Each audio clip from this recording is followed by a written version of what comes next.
16절 출애굽기 33장 16절 펴시겠습니다. 영상으로 함께 하시는 분들도 출애굽기 33장 16절입니다.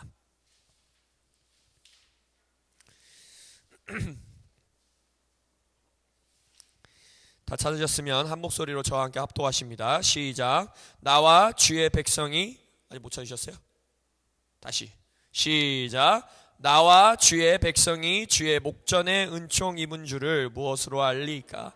주께서 우리와 함께 행하심으로 나와 주의 백성을 천하 만민 중에 구별하심이 아니니까. 아멘. 오늘 출애굽기 33장 16절 이 본문 말씀으로 여러분들과 나눌 말씀의 제목은 여전히 우리 임재, presence, 우리 교회의 아주 중요한 기둥인데 그 presence를 시리즈 가운데에 오늘 제목은 우리가 주의 은총 입은 줄 무엇으로 알리까? 우리가 주의 은총 입은 줄 무엇으로 알리까? 라는 제목으로 여러분들과 말씀을 나누겠습니다. 우리가 교회 가운데 주님의 임재가 거하시고 우리 교회의 얼굴을 환히 밝게 비치시며 얼굴을 변화시키시기 원하신다라는 마음으로 지금 이 시리즈의 말씀을 전하면서 주님께서 이 세상 가운데 주의 백성과 주의 교회를 구별하시는 방법이, 구별하심이 무엇이다? 주의 임재하심. 이 말씀 출애굽기 말씀에서도 우리가 지난주였나요?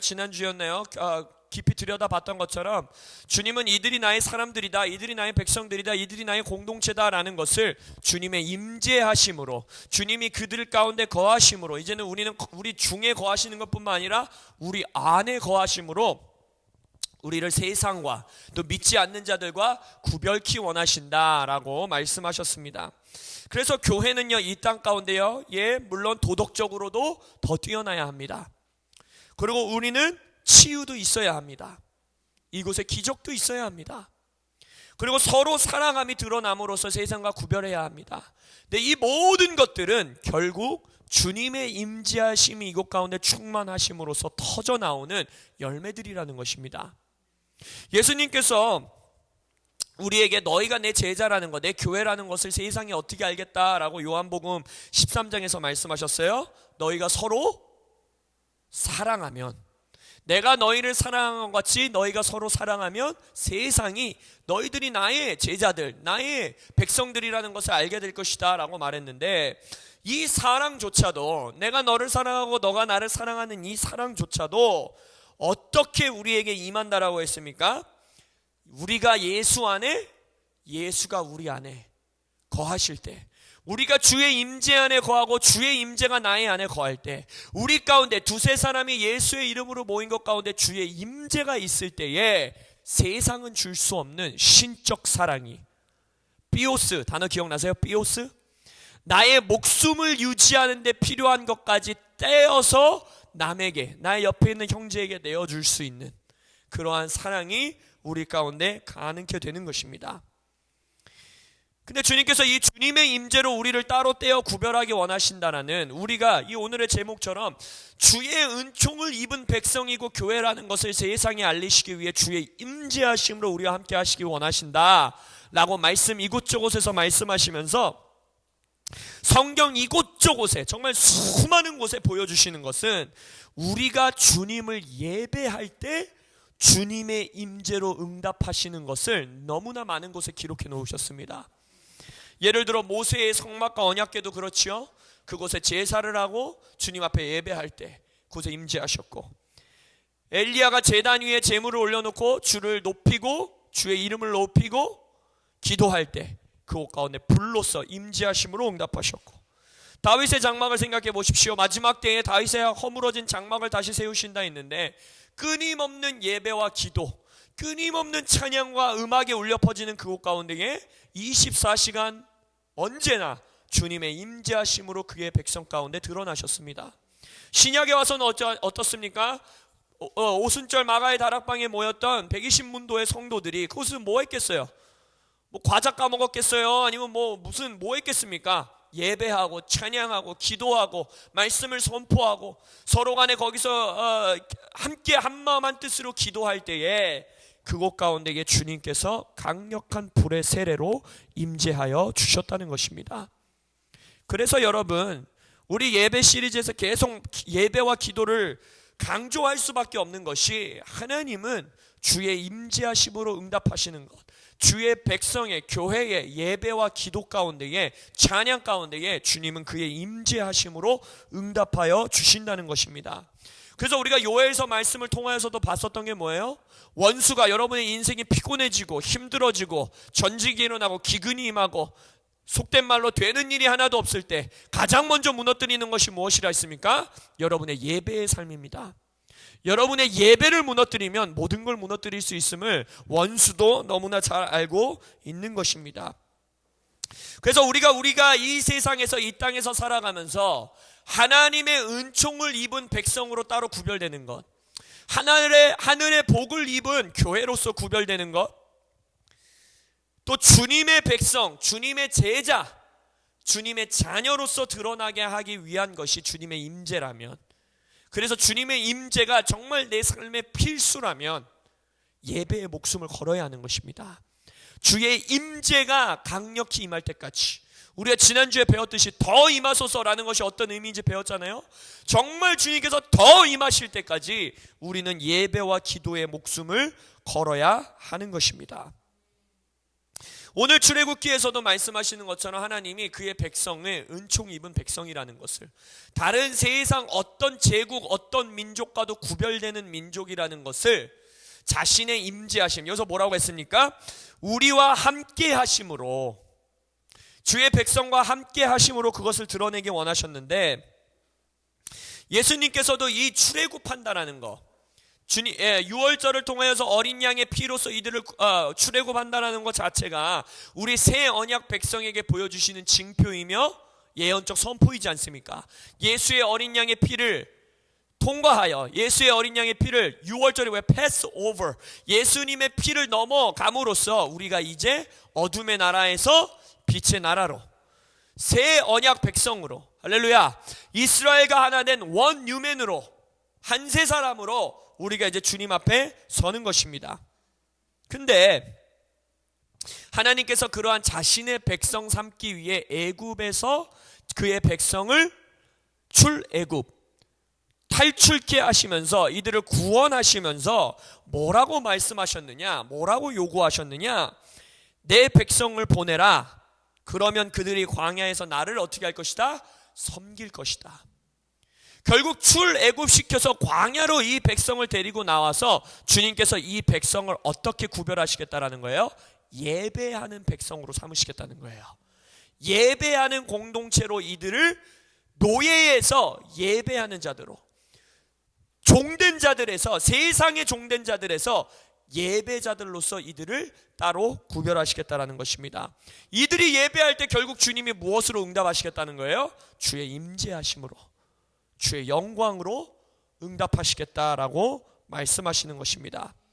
그래서 주님께서 우리가 이제 유월절을 지나, 진정한 유월절, 예수의 완전한 제사를 지나서, 피의 제사를 지나서 어둠에서 빛으로 자유케 된 영적 출애굽을 한 우리에게 요구하시는 건 단 하나, 뭐라는 거예요? 나를 섬기라, 나를 예배하라. One thing 기억나세요? One thing? 우리 인생에서 성경에서 주신 명령 중에서 우리가 아무것도 할 수 없다 그랬죠. 할 수 있는 명령이 단 한 개도 없어요. 수백 가지 명령 중에. 그러나 우리가 할 수 있는 딱 한 가지를 허락해 주셨는데, 그게 뭡니까? 주의 아름다움을 사모하는 것, 주님의 임재만을 갈구하는 것, 주님의 성전에서 주님을 예배하는 것에 목숨 거는 것. 그것은 누구나 할 수 있는 일이지만 다 선택하지는 않는 인생인 것입니다. 여러분, 좁은 길이 왜 좁은 길인지 아세요? 그게 어려워서, 할 수 없는 일을 막 노력해서 해야 돼서 좁은 길인지 아세요? 아니에요. 왜냐하면 예수님께서 말씀하시잖아요. 내 짐은 가볍고 쉽다라고 했어요. 원띵은 가볍고 쉬운 일이라고 말씀하십니다. 근데 왜 좁은 길이냐? 모든 자가 선택하지 않기 때문에 좁은 길인 거예요. 누구나 할 수 있는 일이지만 모든 자가 선택하지는 않습니다. 하나님은 이스라엘 백성에게 그렇게 요구하시는 겁니다. 우리에게 새 언약 백성 교회에게 요구하시는 것입니다. 내가 나의 임재로 너희들에게 응답해 주겠으니, 나의 임재로 너희들이 나의 목전에 은총 입은 교회라는 것을 세상으로 알게 해 주겠으니 뭐 해라? 나를 예배하라, 나를 섬기라 라고 말하고 있습니다. 우리가 이것에 대해서 더 깊이 들여다보기 전에 이 곁다리 사이드 노트로 여러분들에게 하나 말씀드리기 원하는 것은, 여기 출애굽기에서 내 백성을 보내라, 이게 바로에게 요구하는 거죠. 내 백성을 보내라, 그러면 그들이 광야에서 나를 섬길 것이라 라고 말할 때, 이 섬기다 라는 단어가 아바드라는 단어입니다. 아바드. 근데 이 아바드가 또 무슨 단어일까요? 성경 공부하신 분들은 잘 알 텐데 뭡니까? 혹시 아십니까? 모르십니까? 아시는 분에게는 아이스크림 하나 더 오늘. 뭐예요? 아바드라는 단어는 노동입니다. 노동. 여러분의 일이에요. 일. 이 단어가 어디에서 등장하냐면, 여호와 하나님이 그 사람을 이끌어 에덴 동산에 두어 그것을 경작하며 지키게 하시고, 땅을 경작하다라는 단어가 아바드입니다. 또 엿새 동안은 힘써 내 모든 일을 행할 것이나, 여기서 이 일하다라는 단어가 아바드예요. 이게 무슨 말이냐? 하나님은 우리의 예배의 행위와 우리의 노동의 행위를 구분하신 적이 한 번도 없습니다. 대천덕 신부님의 위대한 선포 기억나십니까? 기도는 노동이요, 노동이 기도라. 그건 정말 성경적인 진리의 선포인 것입니다. 그래서 여러분들이 오늘 이 예배에 대한 말씀을 더 깊이 들어가기 전에 여러분들에게 반드시 고백해 드리기 원하는 것은 여러분의 일이 예배입니다. 이 마인드셋을 여러분들이 생각을 새롭게 하셔야 합니다. 여러분의 직장에서의 일이, 여러분의 가정에서의 부모로서의 역할이, 여러분의 이 식당에서 일하실 때, 공장에서 일하실 때, 사업하실 때, 모든 일과 여러분의 직장에서의 노동과 가정 안에서의 노동과 이 모든 것이 주님께 예배라는 것입니다. 그곳에서의 주의 임재의 응답하심을 갈구하셔야 되는 거예요. 주여, 내가 주를 여기서 섬기고 있습니다. 나는 이 세상을 섬기는 것이 아니라, 돈을 섬기는 것이 아니라, 내가 경작함으로, 내가 요리함으로, 내가 운전함으로, 내가 공장에서 물건을 제작함으로, 내가 사업함으로, 내가 학업함으로 주님을 예배하고 있습니다. 그러니 이곳 가운데 임재하심으로 응답하여 주시옵소서. 창세기에서 땅을 경작하고 땅에 열매를 맺고 소산을 추수하고 생육하고 번성하고 다스리는 이 모든 것들이 결국 뭐의 열매이고 뭐의 결과라고 했습니까? 주의 임재의 결과이고 열매라고 우리가 지금 계속해서 배우고 있지 않습니까? 여러분의 일터에, 여러분의 가정에 주의 임재하심으로 응답할 수 있는 예배의 처소 삼으십시오. 할렐루야. 여러분의 노동이 예배입니다. 아멘. 그것을 기억하심으로써 계속해서 우리가 말씀을 나누면, 주의 임재가 우리를 구별한다라는 것이 어떤 의미일까요? 뭔가 우리로부터 스멀스멀 영적 기운이 이렇게 뿜어져 나오고 그래야 되는 걸까요? 맞아요. 그것도 어느 정도 저는 맞다고 생각합니다. 왜냐하면 사도들의 그림자로, 할렐루야, 병들이 치유되고 우리 교회에 그런 기적들이 있기를 예수의 이름으로 선포합니다. 주의 임재로 가득 차 있을 때, 맞아요, 손수건, 우리의 손수건만으로도 병자가 치유되고, 할렐루야. 그러나 예배가 아주 강력한 이유가 여러 가지가 있지만, 예배의 가장 핵심이고 가장 중요한 것은 우리는 예배하는 대상을 닮아가기 때문입니다. 예배의 가장 강력한 핵심은 우리가 예배하는 대상을 닮아가게 되어 있습니다. 주를 예배할 때 주의 성품이, 아까 그 그림자에서 뿜어져 나오는 주의 능력이, 주님의 사랑이, 자비가, 선하심이, 긍휼하심이, 불쌍히 여김이, 인내함이, 이 모든 것들이 우리의 삶에 넘쳐 흐름으로 우리가 주를 닮아간다는 것입니다. 이것은 어둠을 예배하는 자들에게도 동일하게 적용됩니다. 왜 우리가 어떠한 음란한 공연을 하고 음란한 이러한 예배적이게 원수를 예배하는 거죠. 그들의 그냥 외모만 딱 보더라도 그게 뿜어져 나오지 않습니까? 그렇지 않습니까? 또 예수를 믿지 않는 자들이, 어떤 자들이 예수를 믿고 막 예배하면서 그런 말 많이 하죠. 너 교회 와서 예뻐졌다, 너 교회 와서 너무 밝아졌다, 이런 얘기하죠. 우울증에 걸려 힘들어하던 자가 치유받아 교회 와서 주를 예배할 때 그 우울증이 뿜어져요. 우울증에 걸려있는 사람 보세요. 딱 봐도 우울증에 걸려있는 사람으로 보이잖아요. 동일한 겁니다. 어둠을 예배하고 어둠에 사로잡혀 있는 자는 그 어둠을 닮아가요. 돈에 사로잡혀 있는 자는 탐욕스러운 모습이 나타나고, 정욕을 쫓는 자는 음란한 기운이 그들에게서 뿜어져 나오고, 동일합니다. 예배의 능력은, 가장 강력한 능력은 우리는 예배하는 대상을 닮아가는 겁니다. 그것이 주의 임재로 우리를 구별하신다는 가장 핵심적인 선포인 것입니다. 원수도 이것을 알기 때문에 아까 말씀드렸듯이 원수도 우리의 예배를 무너뜨리려고 합니다. 예배의 삶을 무너뜨리려고 해요. 그래서 출애굽할 때 바로에게 하나님이 계속 요구하죠. 내 백성을 풀어 놓아 다니게 하라. 그리하여 아까 말했던 것처럼 광야로 나와 나를 예배케 하라, 나를 섬기게 하라 라는 말 가운데 바로가 4번 그것을 거부합니다. 근데 그 바로가 거부하는 내용을 보면 우리가 원수를 어떻게 대적하고 우리가 예배에 대한 어떠한 태도를 주님 앞에 가져야 하는지를 우리가 들여다볼 수 있어요.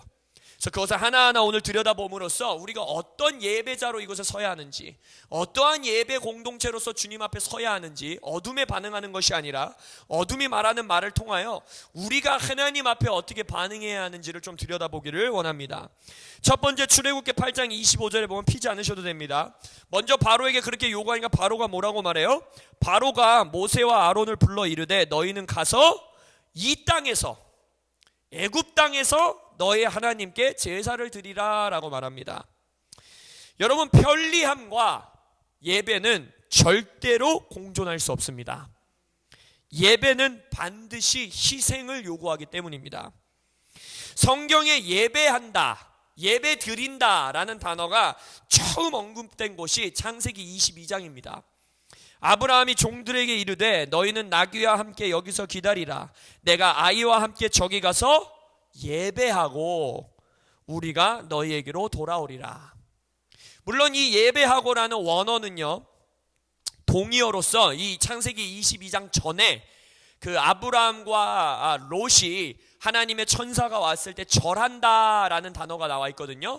동일한 단어이긴 합니다. 그러나 구체적인 예배의 행위로서 성경에 처음 기록된 곳은 바로 여기에요. 아브라함이 내가 나의 아이와 나의 아들과 예배하러 가겠다.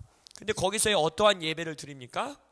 나의 비전, 나의 꿈, 나의 독생자, 나의 약속을 주님 앞에 철저하게 희생하여 드리는 곳, 그곳을 아브라함은 예배라고 말하고 있다는 것입니다. 이것이 예배의 본질이요 정체성입니다. 왜냐하면 아브라함이 그렇게 예배한 곳, 결국 그것은 뭘 예표한 거예요? 하나님이 자신의 아들 예수를 우리에게 내어주시는 임마누엘 예수가, 우리와 함께 하시는 임마누엘 예수가 거기서 어린 양으로서 우리에게 드러나 보여주시는, 결국 주님께서 임재로 반응하시는 임마누엘 예수님께서 우리에게 임재하시는 예배는 어떤 예배라는 것입니까? 철저하게 희생하는 예배라는 것입니다. 이것에 대해서 여러분, 제가 지금 3주째 이 책을 인용하고 있습니다. 그게 무슨 말이겠어요? 여러분의 목회자로서 어마무지하게 강조하고 있는 겁니다. 거룩한 부담을 느끼세요. 이 책을 꼭 읽으시기를 제가 추천드리는데, 빌 존슨 목사님께서 이것에 대해서 이렇게 말씀하십니다. 편리함과 예배는 함께 공존할 수 없다. 예배드리러 가는 것 자체가 일종의 희생이며 예배는 희생을 요구하기 때문이다. 마귀는 희생하지 않는 사람들은 크게 신경 쓰지 않는다. 원수는 헌신이 얼마나 강력한 것인지를 잘 안다. 따라서 원수는 우리가 헌신하지 못하도록 할 수만 있다면 무슨 짓이든 하려 할 것이다. 종종 우리는 운명적 부르심, 데스티니에 이르지 못하고 말 때가 있다. 그 이유는 우리가 그 일이 현재 머물러 있는 자리에서 이루어져야 한다고 고집하기 때문이다. 현재의 자리란 특별히 수고하지 않아도 되는 합리성의 영역이다. 그러나 종종 우리가 하나님 안에서 새로운 자리로 들어가기 전까지는 결코 예배에 있어서도 새로운 자리로 들어가지 못할 때가 많다. 우리가 할 수 있는 가장 교만한 고백이 뭔지 아십니까? 하나님이 임재하시는 것이 하나님의 뜻이라면 내가 굳이 뭘 하지 않아도 주님은 임재하실 것이다. 이게 인간이 할 수 있는 가장 교만한 고백입니다. 여러분, 하나님은 이리저리 뛰어다니면서 우리 뒷바라지 하시는 분이 아닙니다. 우리는요, 주님의 계획에 우리가 맞춰야 되는 거예요. 근데 주님의 계획은 뭐였어요? 언제 주님께서 우리에게 임재로 응답하시겠다라는 거예요? 우리가 주를 섬기고 예배할 때. 근데 우리가 주를 섬기고 예배하는 것은 뭘 요구한다는 것입니까? 희생을 요구한다는 것입니다. 예배 가운데 여러 가지 희생의 모습이 있을 수 있습니다. 여러분의 재정의 희생을 드릴 수도 있고, 교회에 나와서 내가 마음이, 나의 감정이 그렇지 아니할 때도 입을 열어 찬양하는 것, 자리에서 일어나서 주를 찬양하는 것, 불편함을 감수하고 손을 들어 예배하는 것, 그것도 희생일 수 있고요. 내가 굳이 안 해도 되는 나의 옆에 있는 형제 자매에게 연락하고 그에게 사랑을 표현하는 것도 여러분의 희생일 수 있습니다. 근데 우리가 교회 안에서 오늘 들여다보기 원하는 핵심적이고 가장 중요한 희생 중에 하나라고 제가 믿는 것은 바로 주일 성수입니다. 우리가 주일 성수는 그래 교회 다니는 사람들이 교회 나와야 되지 이런 말들을 많이 하지만, 여러분 일단 첫째로 주일 성수의 가장 중요한 의미는 무엇이냐? 주일 예배 가운데 교회로 나오는 것 자체가 우리의 예배의 희생이요 우리의 예배의 시작이라는 것입니다. 여러분, 예배는 여러분들이 여기 와서 11시 땡치면 시작하는 게 아닙니다. 아까 말씀드렸듯이 월요일부터 토요일까지 여러분의 직장에서의 모든 노동이 여러분의 예배요. 또한 둘째로 주일에 여러분들이 아침에 일어나 씻고 준비하고 쉴 수 있었으나 옷을 굳이 챙겨 입고 지하철을 타고 오든 버스를 타고 오든 운전을 하고 오든 나서는 그것 자체가 여러분의 예배의 시작이라는 것입니다.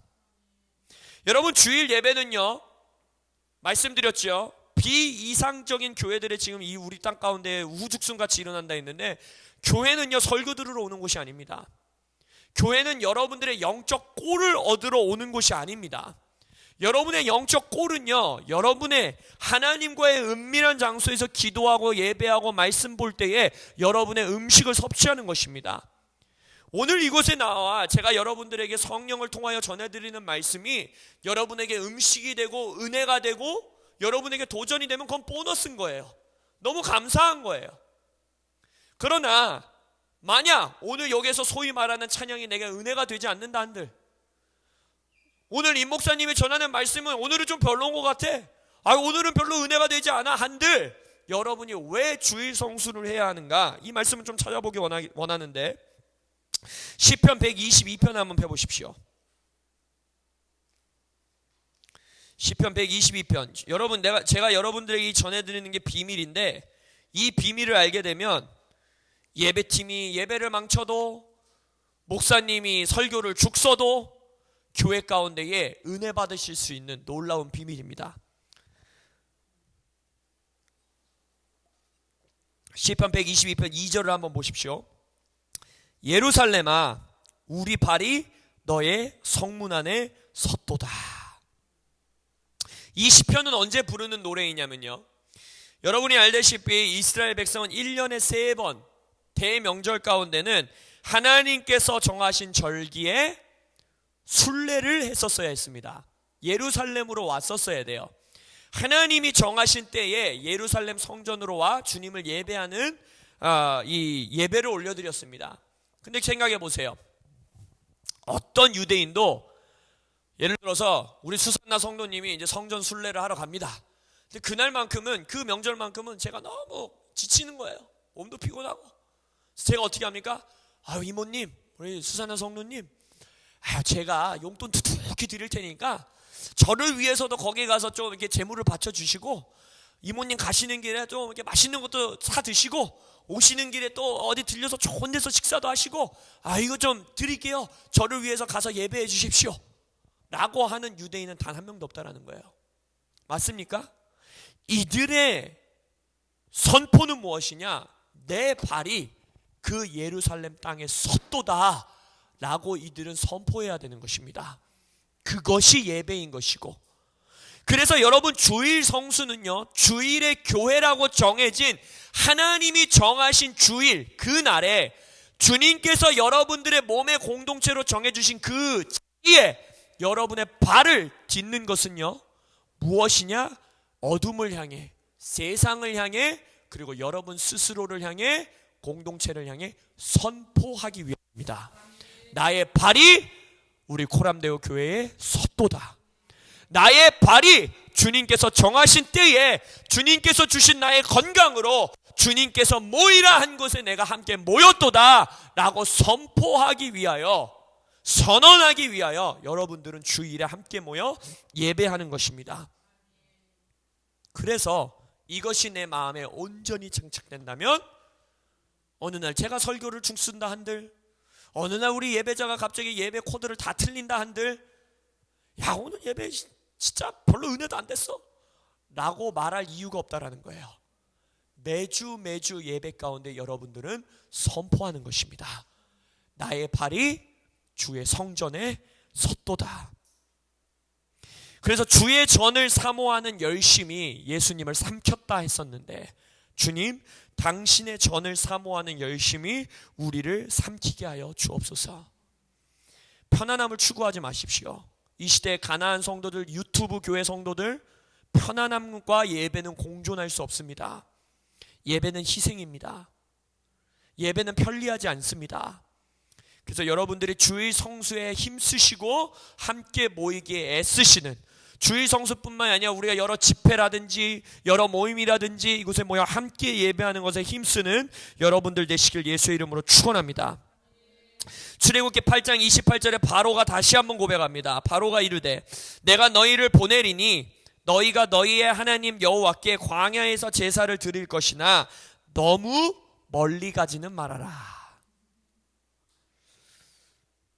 교회 안에서도 쉽게 나오는 말이 뭡니까? 너무 극단주의로 가면 안 돼. 너무 광신도가 되면 안 돼.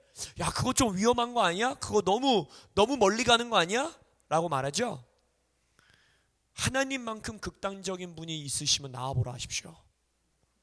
자신의 아들을 살갗이 다 찢어지도록. 패션 오브 크라이스트 영화 보세요.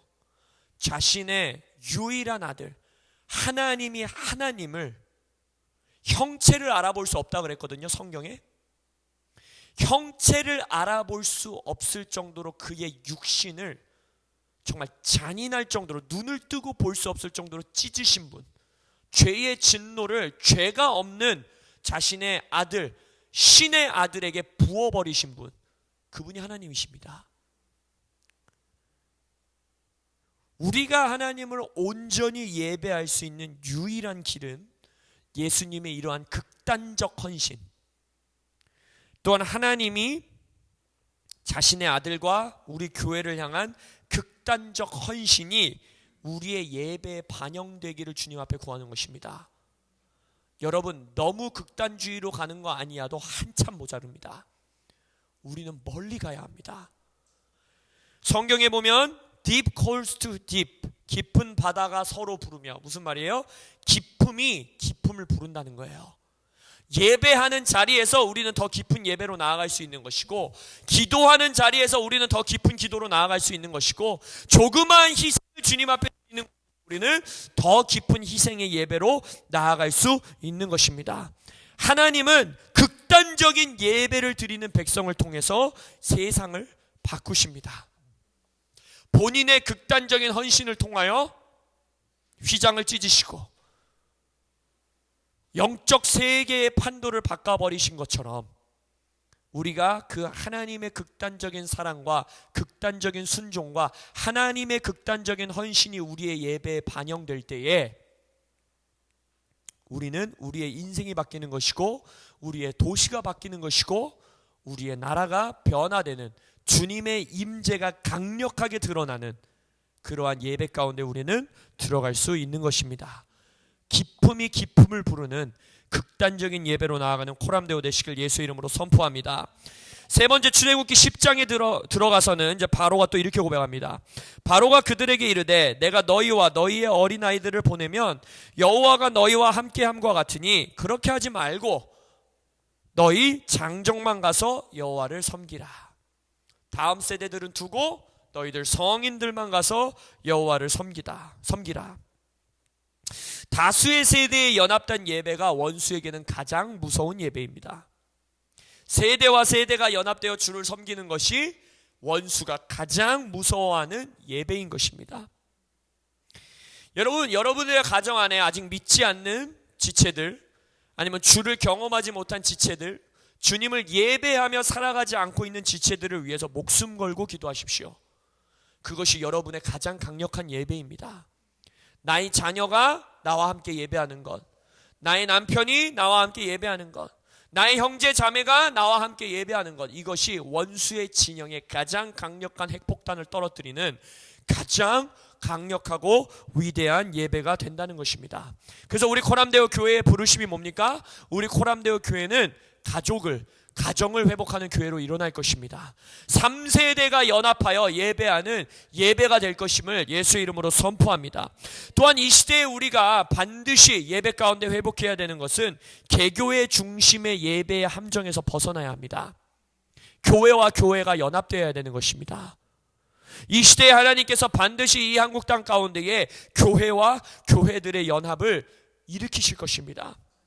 그래서 여러분들 우리 교회가 몸으로서, 더 큰 몸으로서 연합하고 있는 HIM 공동체 예배라든지 1월에 있는 집회라든지 한 달에 한 번 금요일에 있는 썬데이 크리스찬의 연합 예배라든지 힘써 참여하십시오. 그 희생이 여러분들이 원수의 진영에 폭탄을 떨구는, 또 여러분의 인생 가운데 또 한 번 선언하는 위대한 예배의 선언이 될 것입니다. 그곳 가운데 주님께서 반드시 주의 임재로 여러분에게 응답하실 것입니다. 마지막으로 출애굽기 10장에 또 넘어가서 바로가 이제 모세에게 이렇게 고백합니다. 바로가 모세를 불러서 이르되 너희는 가서 여호와를 섬기되 너희의 양과 소는 머물러 두고 너희 어린 것들을 너희와 함께 갈지니라. 여러분, 이 말이 굉장한 선포인 거 아세요? 다시 한번 들어보세요. 너희는 가서 여호와를 섬기되, 자, 이제 광야까지 나아가도 된다는 거예요. 멀리 나가도 된다는 거예요. 어린 것들도 너희와 함께 가라는 거예요. 그러니까 너희들 모든 세대 연합해서 예배해도 좋다는 거예요. 근데 하나만 하지 말라는 거예요. 뭐예요? 너희의 양과 소는 머물러 두어라. 원수가요, 우리의 다음 세대를 향한 공격까지도 기꺼이 포기하겠다는 겁니다. 원수가요, 우리의 다음 세대들, 지금 이 한국의 다음 세대를 원수에게 사로잡혔다 어쨌다 많이 말하잖아요. 그것까지도 원수가 풀어주겠다는 거예요. 그것마저도 원수는 포기할 마음이 있다라는 거예요. 뭐만 있으면? 원수가 우리의 돈과 재정을 자신이 관리한다는 조건만 있으면 다 내주겠다는 겁니다. 교회 가서 예배해도 좋고, 주일 성수도 하고, 열심히 모여서 예배도 하고, 너희들 가족들도 구원받아서 열심히 예배하고, 너희 다음 세대들도 주님께 헌신하여서 주님을 섬기고, 단 너의 돈만, 너의 재정만 내가 관리하게 해주면 나도 공격을 멈출게. 무서운 고백인 겁니다. 마태복음에 말합니다. 한 사람의 두 주인을 섬기지 못할 것이니 너희가 하나님과 재물을 겸하여 섬기지 못하느니라. 너의 보물 있는 그곳에는 너의 마음도 있느니라. 요엘서에서 우리가 예배가 무너지는 이스라엘 백성을 들여다봤을 때도 첫 번째 현상이 뭐였습니까? 너희들의 소재와 전제가 성전에서 끊어졌도다. 주님께 바치는 제물이, 주님께 바치는 봉헌물이 가장 먼저 끊어집니다. 말라기에서도 백성이 타락하게 되면서 하나님을 예배하는 공동체에서 멀어지게 되면서 드러나는 현상이 무엇이냐? 11조와 봉헌물이 끊어지더라. 그리고 주님께서 그것을 뭐라고 합니까? 너희는 나에게서 도둑질을 해갔다 라고 고백하신다는 거예요. 나의 돈과 나의 소유물을 포함하지 않는 헌신은 존재하지 않습니다. 정의되어지지 않습니다. 아니 심지어 남자친구 여자친구, 인간의 연인 사이, 인간의 부부 사이에서조차도 그것을 용납하지 않으시면서 어떻게 교회에서는 너무나 쉽게 나는 주님께 헌신되어 있다 하나 11조 생활, 봉헌 생활, 주님 앞에 재정으로 헌신하는 것을 제한하십니까? 여러분, 우리는 주님을 기만해서는 안 됩니다. 여자친구 남자친구조차도 나 너 너무 사랑해, 난 너 너무 좋아해, 너 아니면 나 아주 죽게 생겼어, 그러면서 밥값도 안 내는 남자친구 어떻게 생각하세요? 생일인데 선물 안 사주는 남편 어떻게 생각하십니까? 결혼 기념일에 근사한 식사 한 끼 대접하지 않는 부부관계라면 어떻게 생각하시겠어요? 그 사람의 마음은, 그 사랑은 거짓이라고 생각하지 않겠습니까? 저 사람은 정말 나를 사랑하지 않아 라고 생각하지 않겠습니까? 우리는 하나님을 기만해서는 안 됩니다. 하나님이 봉헌물과 11조가 끊어지는 것을 보고 뭐라 하십니까? 너희들은 나에게서 도둑질을 해갔다 라고 말라기에서 고백하고 있다는 것입니다. 이 예배의 단계는요, 단순히 내가 교회에 11조를 하느냐, 헌금 생활을 하느냐, 이것에 관한 수준의 말씀을 하고 있는 것이 아닙니다. 하나님은 지금 우리에게 무엇을 말씀하고 계시는 것인가? 너희들의 먹고 사는 문제를, 너희들의 재정의 상태를 어디에 믿음을 두고 있느냐를 지금 주님은 묻고 계신 거예요. 요엘서를 기억하십시오. 소재물과 전재물을 주의 성전에 가지고 나온다는 것. 그때 당시 그들의 인생이 어땠습니까? 모든 소산물 끊어졌던 거 엄청 디테일하게 묘사했던 거 생각나세요? 황충이 먹고 남은 거, 느치가 먹고, 느치가 먹고 남은 거, 메뚜기가 먹고, 메뚜기가 먹고 남은 거, 누가 먹고, 막 다 먹고, 원수들이 우리 땅을 황폐하게 만들고, 포도나무에도 없고, 감람나무 열매도 없고, 이나무 열매도 없고, 저나무 열매도 없고, 완전히 속된 말로 되는 일 하나도 없는, 모든 것이 망하고 내 사업이 무너지고 내 직장에서 잘리고, 그러한 상황 가운데에 소재와 전제를 드린다는 것은 단순히 나 헌금 생활 충실히 하고 있어 라는 걸 뛰어넘는 겁니다. 내가 주님 앞에 11조를 드리고 내가 주님 앞에 헌금을 드린다는 것 자체가 무엇을 열매로 증거로서 주님 앞에 선포하는 것이냐? 주님, 나의 입는 것, 먹는 것, 마시는 것 모두 주께 속해 있습니다. 나는 하나님의 나라와 의를 먼저 구합니다. 이 모든 것은 주께서 더하실 것입니다 라는 선포인 것입니다. 세상의 헤아림으로 나의 먹고 사는 문제를 해결하려 드는 것이 아니라 하늘의 헤아림으로 나의 먹고 사는 문제를 주님 앞에 맡겨드리는 것, 그것의 첫 단계가, 그 선포의 첫 단계가 바로 헌금 생활인 것이고 11조 생활인 것입니다. 근데 놀라운 것은 요엘서에서도 말라기서에서도 또 여기서 이제 나중에 결과로 볼 출애굽기에서도 또 이 마태복음 6장을 선포하신 마태복음 6장에서도 나의 모든 것, 나의 가진 것, 모든 것 다의 주님을 예배하는 공동체와 예배하는 성도들에게 주님의 응답은, 예배의 응답은 뭐라고 그랬어요? 주님의 임재라 그랬죠. 주님의 임재로 응답하시면서 동시에 그 임재 안에서 어마어마한 물질적인 축복이 주어지시는 것을 주님께서 보여주십니다. 이건 기복주의 예배를 말하고 있는 것이 아닙니다.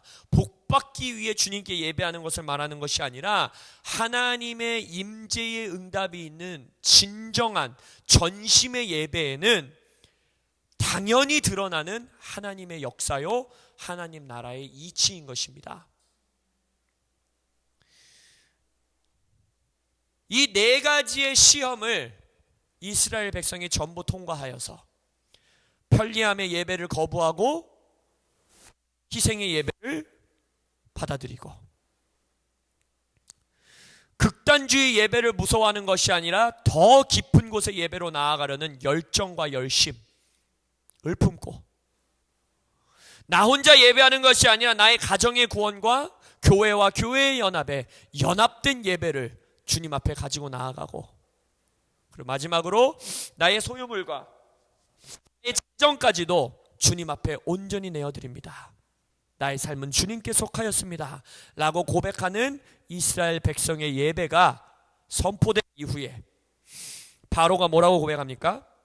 출애굽기 12장에 보면 바로가 이르되 너희와 이스라엘 자손은 일어나 내 백성 가운데서 떠나 너희의 말대로 가서 여호와를 섬기라.